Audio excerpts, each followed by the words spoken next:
Hi friends, sorry I have not been able to publish videos on YouTube, but the main reason for the same was I was tested COVID positive end of April this year, and it took me some time to recover. Of course, my symptoms were not very severe. I was lucky that I had minor symptoms, but it took time to recover. It took around 15-20 days, and then I had my work as well, so I had to complete my work, so it took some time for me to publish my videos. I did publish a video when I felt a little better, and that was a video which I had already recorded, so I published that video. But from now on, I'll make sure that I am able to publish regular videos on YouTube. Today we will be discussing about the Mars Mahadasha. My name is Hardik and you're watching my YouTube channel on Vedic Astrology, Astro.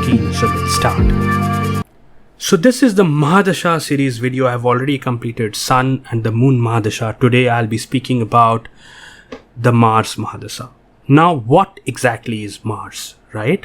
Mars is your strength. Mars is the warrior in you. Mars is the fighter in you.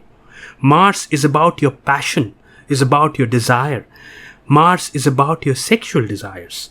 Mars is about the courage, the determination you have, the fighting abilities you have, your hands. That's what Mars is. Mars is about your siblings, younger siblings in particular. Mars is also about blood. Mars is about injuries. Mars is about, Mars is a fast moving planet. So Mars is an aggressive planet. Mars is a fiery planet. Now, Mars can be great in your chart, and Mars may not be very good in your chart also. So whenever you're looking into a Mahadasha and you're reading your Mahadasha and how it will be, first thing you need to see whether it's a natural benefic or a natural malefic. Second thing you need to see is whether it's a functional benefic or a functional malefic. Like in this case, Mars is not a natural benefic planet, but for a Cancer ascendant or a Pisces ascendant, Mars becomes a very, very strong benefic. For a Cancer and Leo ascendant, Mars goes on to become a Yoga Karaka planet, the most auspicious planet for these two ascendants. So you need to see that, and then you need to see where Mars is placed, which house it rules, where it is placed, which are the planets that are aspecting that Mahadasha Lord. All these things need to be studied before you can predict and you can analyze how this Mahadasha will be. So whatever I'm discussing here or whatever I'm stating here is a very generic way of seeing what Mars Mahadasha can bring for a person. When it comes to Mars Mahadasha, and I'll talk about two scenarios. One, it is well placed in your chart, it's a good planet in your chart. That's one thing. The other is when it's a malefic in your chart and it is not very well placed, it is afflicted.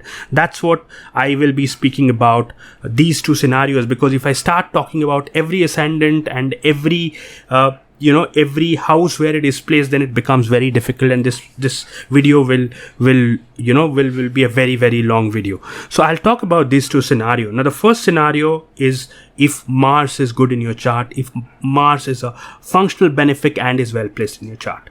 What will happen is that you will start to win a lot of battles. So if you are if you're a competitive person and you're playing sports, or you are into, the jobs that requires competitiveness, exams, if you're a student, then you will start winning those moments. You will start winning those matches. You will start doing well in those exams. So it will help you to win over your enemies, win competitions and exams, and in your professional and personal field. So that is the first thing, which is very, very good if you have a well placed Mars and Mars is a functional benefic in your chart. Now, the second thing that will happen is that you will be a very, very passionate person, right? So you will achieve your goals easily and more confidently because your passion will only increase. So that is what is going to happen.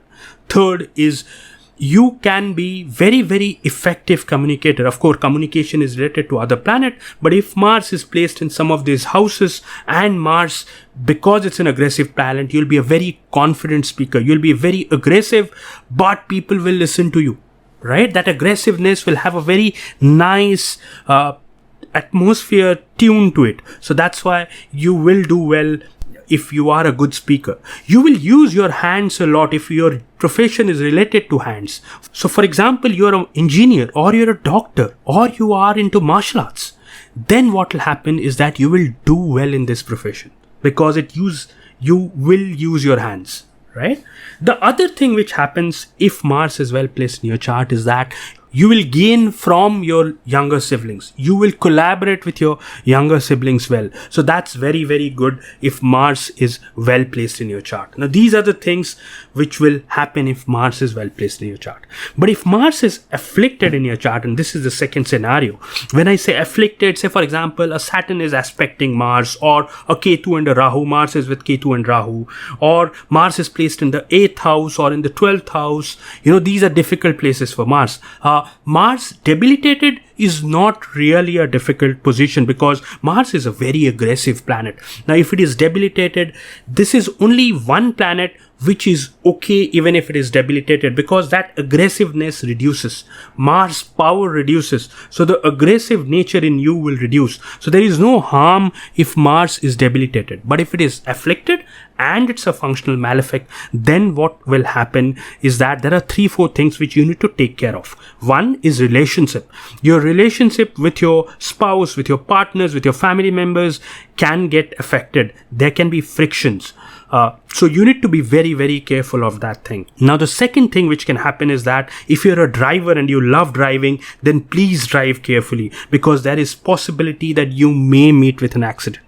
You may have to go through some kind of surgery or operations. So you need to take care of your health, and you need to take care if you're a driver or you are involved in fast moving activities, then you need to be careful of those things. Now, the third thing which is important here is just the reverse of what I said. If Mars is well placed in your chart, you have to be careful when you're speaking, because sometimes you will come across as a egoistic, adamant, angry person. So you need to be careful of that, and you need to be more cautious while you're speaking in what you're speaking. So that is very important. Fourth thing which can happen if Mars is not well placed in your chart, is afflicted, then is that your relationship with your younger siblings can get affected. So please be careful of that.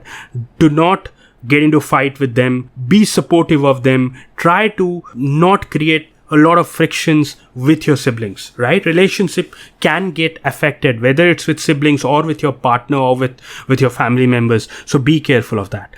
Now, Mars is an interesting planet, right? It can be excellent. It can be very, very difficult. So you need to see where it is placed in your chart and then act accordingly. Look into which house it is placed, which house it is aspecting, with which house lord it is present or in conjunction with which house lord. All those things you study and then analyze the chart. But the basic foundation of the Mahadasha I have already explained in this video. If you have any more queries, please do mention in the comment box. Whenever I get time, I will try and answer that. Thank you for watching my video. Please do subscribe to my channel. Your subscription is extremely important. Take care and bye-bye.